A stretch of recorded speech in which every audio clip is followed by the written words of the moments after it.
म चाहिँ अनिल कुमार विश्वकर्मा। मेरो स्थायी ठेगाना वीरेन्द्रनगर नगरपालिका उत्तरगङ्गा 2 सुर्खेत। अस्थायी ठेगाना चाहिँ तिलागुफा नगरपालिका 2 रतडा। र म अहिले हालसालै कार्यरत विद्यालय श्री जनजागृति माध्यमिक विद्यालय घोडेपोखरी तिला 6 जुम्ला।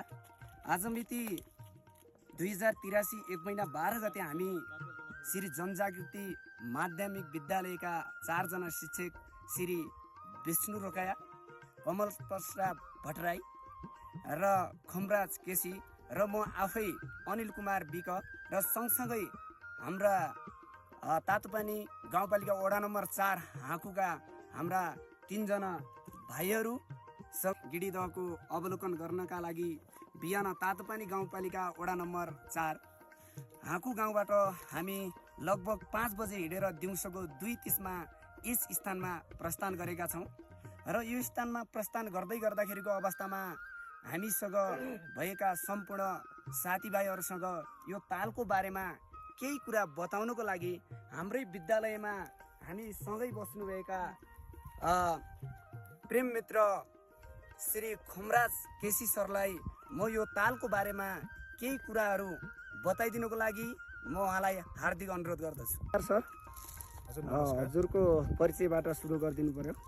सबैलाई नमस्कार। म खमराज केसी। मेरो स्थायी ठेगाना कुमा गाउँपालिका 7 सल्यान। हाल चाहिँ म श्री जनजागृति मावि तिला 6 घोडेपोखरी जुम्लामा कार्यरत शिक्षक। हजुर, हामी यहाँ आज 2083 1 महिना 12 गते यो तालमा घुम्दै आउँदाखेरिको अवस्थामा यो बाटामा हिँड्दै गर्दा बिहान 5 बजेदेखि अहिलेको 2:30 बजे हामी चाहिँ यहाँ प्रस्थान गरेका थियौँ। त्यति बेलाको अवस्थासम्म यो ठाउँमा आउने बेलासम्मको अवस्थामा बाटोमा के कस्ता अप्ठ्याराहरू, के कस्तो रमाइलो हजुरलाई लागेको केही अनुभवहरू बताइदिनु। धन्यवाद सर प्रश्नको लागि। हाम्रो यात्रा यो हाम्रो 4 जना सर, हाम्रो विद्यालयको सहायक प्रधानाध्यापक विष्णु रोकाए सर, अनि त्यसै गरी हजुर अनिल सर, हाम्रो कमल प्रसाद भट्टराई सर र स्वयंमा मिलेर एउटा यो विधाको समयमा सदुपयोग गर्नलाई गिरीदह जुम्ला जिल्लाकै सबैभन्दा ठुलो ताल गिरीदह जाउँ भनेर एउटा योजना बन्यो। र त्यो योजना बने पश्चात हामी 2083 1 महिना 12 गते 11 गते हामी घोडे पोखरीबाट योजना बनाएर निस्क्यौँ र हामी हिजो साँझ तातोपानी गाउँपालिकाको वडा नम्बर 4 हाँकुमा बसाइ भयो। र त्यहाँ हाम्रो हाँकुको भाइहरूले एकदम राम्रो व्यवस्थापन र बसाइ पनि एकदम रमणीय भयो। र बिहान हामी त्यहाँबाट यात्रा 4:30 बजे त्यहाँबाट यात्रा सुरु गऱ्यौँ।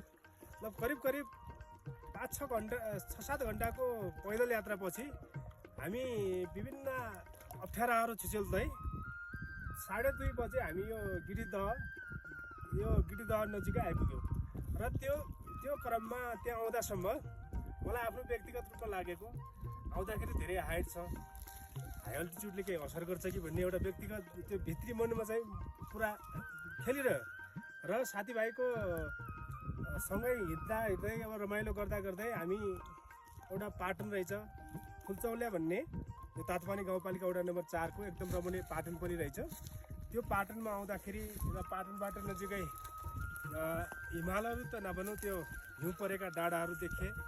र त्यसपछि हामी त्यहाँबाट तल खोला झर्दाखेरि अनि अप्ठ्यारो बाटो पनि रहेछ। त्यो अप्ठ्यारो बाटोमा पनि हामी जो सरहरू धौधौ गरेर पनि हामी त्यहाँसम्म आइपुग्यौँ। र बाटोमा पनि आउँदाखेरि धेरै अब कष्टकर जस्तै भयो। यहाँ आउँदा चाहिँ रमाइलो लाग्यो। हजुर, तपाईँ सल्यानको कुपिण्डे दह जाँदाको अवस्था र आज जुम्लाको गिरीदह आउँदाको अवस्थामा के फरक पाउनुभयो? सरलाई धन्यवाद प्रश्नको लागि। हाम्रो सल्यान जिल्लाको कुपिण्डे दह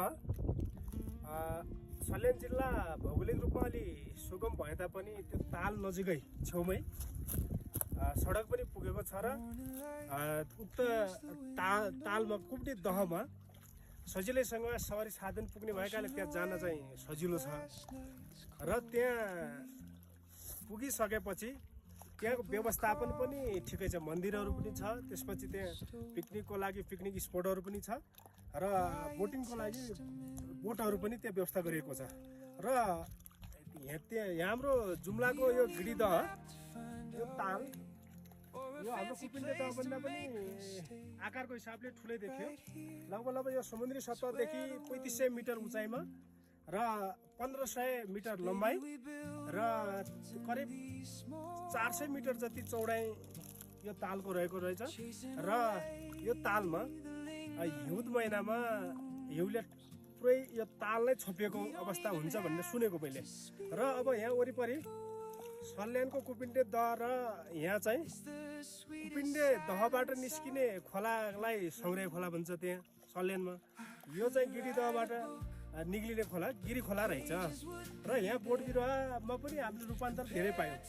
यहाँ एकदम बहुमूल्य बिहार सल्लाहहरू, भोजपत्रका रुखहरू, त्यसपछि धुपी सल्लाहहरू, यो बाँझहरू भन्छ हाम्रोतिर, यस्तो यो रुखहरू पनि पाइदो रहेछ र यो तालमा एकदम चिसो भएर होला सायद यो निर्जेप ताल भन्ने जस्तै पनि मैले यसो यहाँ बुझ्दाखेरि त त्यस्तै देखियो। यहाँ केही त्यस्तो माछाहरू अन्य जीवहरू चाहिँ नदेखेको अवस्था मैले यहाँ चाहिँ महसुस गरेँ र अलिकति सल्यान र यहाँको तुलनामा एउटा भौगोलिक रूपमा सुविधा सम्पन्नको हिसाबले अलिकति चाहिँ फरक देखियो। यो सुन्दर ठाउँलाई पर्यटकीय स्थल बनाउनका लागि तपाईँको विचारमा के गर्न सकिएला? धन्यवाद सरलाई प्रश्नको लागि। यो जुम्ला जिल्लाकै सबैभन्दा ठुलो ताल दह गिरी दह, यहाँ आउँदाखेरि लगभग तातोपानी गाउँपालिकाले अथवा वडा नम्बर 4 तातोपानी गाउँपालिका वडा नम्बर 4ले अहिले प्रयास त गरेको रहेछ। अझै पनि यसलाई व्यवस्थित बनाउनलाई तातोपानी गाउँपालिका, कर्णाली प्रदेश सरकार र अहिले हालसालै सङ्घीय सरकार जुन बालेन र शाहको नेतृत्वमा भएको सरकारले यस्ता पर्यटकीय क्षेत्रहरूलाई, यस्ता प्राकृतिक रूपमा आफै बनेका तालहरूलाई विश्व सामु चिनाउन, नेपालमा पनि आन्तरिक पर्यटनलाई प्रवर्धन गर्नलाई आउँदाखेरि बाटोहरू चाहिँ एकदम अप्ठ्यारो रहेछ। त्यो बाटोहरूलाई बिचसम्म सवारी साधन आउनलाई एउटा रोडहरू बनाउने र अन्य त्यहाँ भिरपाखाहरू पनि रहेछन् एकदम अप्ठ्यारो भिरहरू, त्यसमा चाहिँ बाटोमा रेलिङहरू हालेर त्यसपछि यहाँ बसाइ व्यवस्थापन गर्नलाई होमस्टेहरू त्यस्तोहरू पनि सञ्चालन गर्न सकिन्छ। तर अब चिसोको मौसममा पनि त्यस्तै किसिमका केही भौतिक संरचनाहरू निर्माण गर्न सक्ने हो भने यो तालले जुम्ला जिल्ला मात्रै नभएर हाम्रो कर्णाली प्रदेश, नेपाललाई नै अलिकति चिनाउने थियो भन्ने मलाई लाग्छ। ल, धन्यवाद हजुरलाई सर अमूल्य समय दिएकोमा। हजुरले तातोपानी गाउँपालिका वडा नम्बर 4 मा रहेको यो गिरी दहको बारेमा र प्लस आफ्नो गृह जिल्ला सल्यानको कुपिन्डे दहको बारेमा केही कुरा बताएर आफ्नो अमूल्य समयलाई चाहिँ हामीलाई चाहिँ दिनुभएकोमा तपाईँलाई एकदमै धन्यवाद छ। धन्यवाद सरलाई। मैले जाने बुझेसम्मको लागि अब सबै कुरा त थाहा हुँदैन, केही कुराहरू राखेर लास्टमा अन्तिममा यहाँ आउँदालाई सहज रूपमा हामीलाई यहाँसम्म पुर्याउने भाइहरू, आगोका प्रिय भाइहरू, 3 जना भाइहरूलाई म विशेष धन्यवाद दिन चाहन्छु। किनकि हिजोको बसाइ व्यवस्थापनदेखि लिएर यहाँ आउँदाखेरि हाम्रो ब्यागहरूलाई चाहिँ बोकेर अब हामी हिँड्नलाई नै गाह्रो भएको थियो, सबै कुराको लागि सहजीकरण गरिदिएकोमा हाम्रो टिमको तर्फबाट, समग्र टिमको तर्फबाट प्रिय भाइहरूलाई धेरै धेरै धन्यवाद सहित सम्पूर्णलाई नमस्कार। यो हामी जुम्ला जिल्लाको गिरी दहमा घुम्न आउँदै गर्दाखेरिको अवस्थामा हजुरले भन्नुभयो कि सामाजिक विषयमा यो चाहिँ शैक्षिक भ्रमणको लागि यस्ता तालहरूमा लिँदा उत्तम हुन्छ भन्ने कुरा पनि अघि गर्नुभयो। तर त्यो उत्तम कसरी हुन्छ, विद्यार्थीको चाहिँ सिकाइमा त्यसले कसरी चाहिँ प्रभाव पार्छ, त्यसको बारेमा अलिकति केही प्रस्ताइदिनु न। हजुरलाई यो प्रश्नको लागि धेरै धेरै धन्यवाद छ। यो एउटा महत्त्वपूर्ण प्रश्न हो। वास्तवमा सामाजिक विषयमा शैक्षिक भ्रमण अथवा यसलाई चाहिँ स्थलगत भ्रमण पनि भनिन्छ होइन। यसले के गर्छ भन्दाखेरि पाठ्यक्रमले केही नसमेटेका कुराहरूलाई पनि होइन विद्यार्थीको चाहिँ हुन्छ नि शारीरिक मानसिक अथवा मनोवैज्ञानिक हरेक कुराहरूको विकासका लागि शैक्षिक भ्रमण असाध्यै महत्त्वपूर्ण हुन्छ। यसले के गर्छ भन्दाखेरि विद्यार्थीले प्रत्यक्ष रूपमा ठाउँमा गएर अवलोकन गर्ने होइन त्यहाँको समस्याहरू बुझ्ने सँगै बस्ने मिल्ने आएका अप्ठ्यारा परिस्थितिहरूसँग जुझ्न सक्ने भविष्यका आफ्ना जीवनहरूसँग कसरी जिउने भन्ने कुराको पनि विकास गर्छ है। त्यति मात्रै नभएर हाम्रो पनि नेपालमा यो कुराहरू छ है भने उनीहरूलाई गौरवको पनि चाहिँ एउटा कौतुकता जाग्छ होइन। यसले के गर्छ भन्दाखेरि पछि उनी बालबालिकाहरू अलिक ठुलो भएर गयो भने उनीहरूले चाहिँ एउटा विकासको एउटा समृद्धिको बाटोलाई रोजेर यहाँलाई प्रचार गर्ने मात्रै नभएर यहाँको केही समस्याहरूलाई पनि समाधान गर्ने र सँगै हाम्रो लाइफलाई पनि सजिलो तरिकाले जिउने भन्ने चाहिँ कुराको एउटा विकास हुन्छ होइन। यति मात्रै नभएर विद्यालय क्षेत्रभित्र उनीहरूको अनुशासन मात्रै होइन प्लस विभिन्न तरिकाले हरेक समाजसँग कसरी जिउनु पर्दो रहेछ होइन कठिनाइहरूसँग कसरी जिउनु पर्दो रहेछ भन्ने कुराहरूको विकास गर्छ।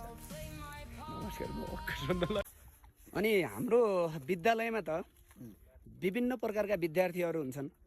अब सबै विद्यार्थीहरू स्थलगत भ्रमणमा आउनु पनि लगभग सम्भव नहोला, किनभनेपछि विद्यालय भन्ने बित्तिकै त विविधताले भरिपूर्ण भएको चाहिँ स्थान हो।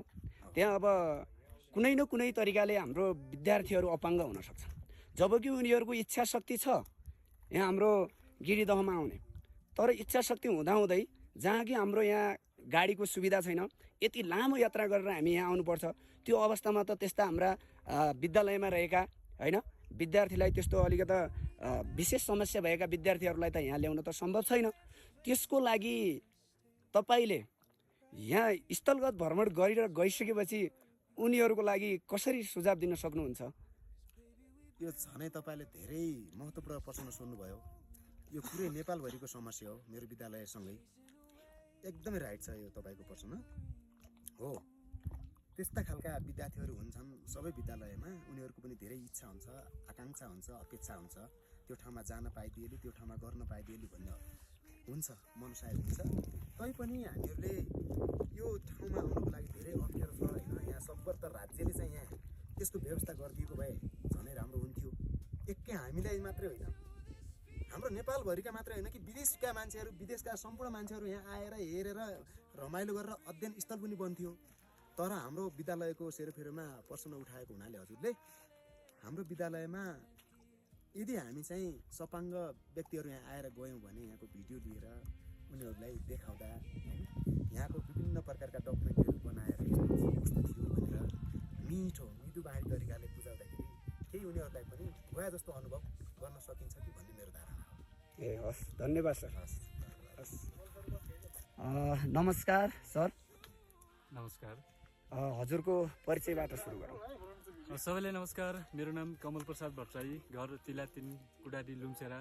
हाल श्री जनजागृति माध्यमिक विद्यालयमा सङ्घीय अनुदानमा गणित विषयको शिक्षक। हजुर, अहिले यो हामी यो तातापानी गाउँपालिका वडा नम्बर 4 गिरिदहको हामी काखमै छौँ। यो भइरहँदाखेरिको अवस्थामा, यहाँ आउँदाखेरिको अवस्थामा तपाईँको मनमा कस्तो लागिरहेको छ? सर्वप्रथम म पहिला राहताल गएको थिएँ होइन। राहताल जाँदाखेरि त्यहाँ विभिन्न किसिमका कठिनाइहरू भोगेका थिएँ होइन। त्यही अनुसार अब यो गिरिदहमा चाहिँ गिरिदह आउनुभन्दा पहिला हामीले के सुन्ने गरेका थियौँ भन्दाखेरि यो तालमा त गएपछि भुलले खाइदिन्छ भन्ने कुरा सुनेका थियौँ कि होइन। अनि त्यो कुरासँगै त्यो कुरा पनि मनमा खेलिरहेछ, अहिले पनि खेलिरहेछ होइन। के रहेछ त वास्तविक हो कि के हो भन्ने कुरा पनि भयो।